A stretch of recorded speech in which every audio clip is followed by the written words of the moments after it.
A physician foul-up has hospital executives facing tough questions tonight. The News 4 I-team discovered doctors at New York Downtown Hospital who say a patient was cut into for a C-section even though she wasn't pregnant.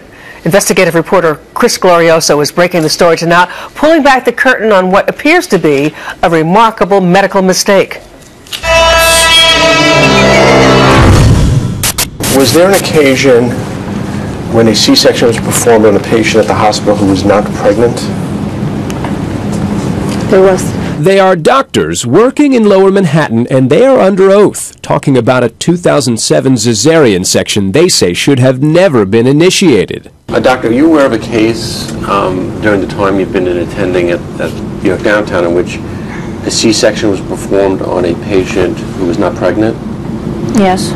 It's just a question of the chaotic moment, the panic of, let's try to save this baby. But according to these physicians, there was no baby. How could a doctor perform a C-section on a 16-year-old who wasn't pregnant?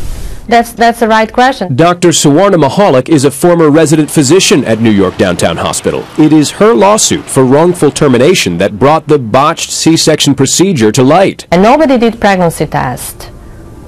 I don't know. The case has never been publicly reported until now. The patient came in claiming she couldn't feel the baby move. Dr. Lana Boder is a supervising physician at New York Downtown. She did not participate in the surgery, but she is on the hospital's Quality Assurance Committee. Dr. Anka Raska says she performed a sonogram but didn't play a role in the decision to operate. I went in to do the sonogram. I didn't see a heartbeat. In a written statement, a spokesperson for Downtown Hospital flatly denied the errant surgery, saying no C-section has ever been performed in our hospital on a woman who was not pregnant. But two current doctors on the hospital staff said the surgery did happen. In those depositions, Dr. Raska suggested a doctor cut into the abdomen, but stopped short of completing a C-section because there was no baby. Nobody cut into the uterus to do a C-section. That's what a cesarean section is, to cut into the uterus. Was there any surgery at all, no?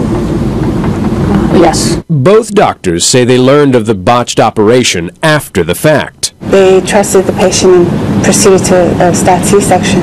And you trusted the patient as opposed to what? As opposed to wasting our time to confirm that she was pregnant. Well, what would have had to been done to make that confirmation?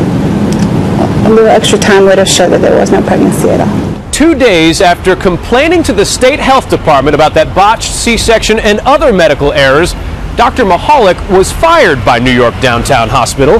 Hospital administrators refused our request for an interview, although in those depositions, they said Mahalik was fired for other reasons. The decision was made due to her insubordination. After they fired her, hospital executives filed a health department complaint accusing Dr. Mahalik of 10 kinds of professional misconduct. The state investigated and sustained one of the 10 allegations. Mahalik was ordered to undergo a psychiatric test. Hospital executives say that demonstrates she's unreliable. New York Downtown Hospital says you're combative. New York Downtown Hospital says you were insubordinate, and New York Downtown Hospital says you're not a good doctor and that's why they fired you. What do you say to that? In New York Downtown Hospital, I obviously could not function well because I reported severe injuries. Dr. Mahalik told News 4 she learned of the botched procedure months after it happened, when the patient, who she says was just 16, returned to New York Downtown Hospital. She was in the emergency room asking for pain medicine. Mahalik believes the young woman may still be under the mistaken impression she miscarried. Mahalik says she asked the woman about previous surgeries. Did you have ever surgical procedure done? And the patient said, yes, I had a C-section in the past. And why did you have a C-section? She says, because I was pregnant. Do you think this patient is aware, now that she's 20 years old, that this happened? This patient doesn't know what happened to her. Because of medical privacy laws, we've been unable to independently verify the patient's age or the circumstances under which she arrived at the hospital. And the hospital would not say whether doctors notified the health department of the incident, so still a lot of unanswered questions. Well, Chris, people have to be wondering, how could a woman believe she's pregnant when she really isn't? Well, Sue, we asked that very same question, and we simply can't be sure, but we did speak with independent obstetricians who describe a condition that often leads to this kind of confusion called pseudocyesis. This is where a woman can become so convinced she is pregnant, her body takes the shape of pregnancy and even induces hormonal changes consistent with pregnancy. It can be deceiving to doctors, but the doctors we talked to said physicians should be trained not to believe the story that a patient gives before cutting into the abdomen.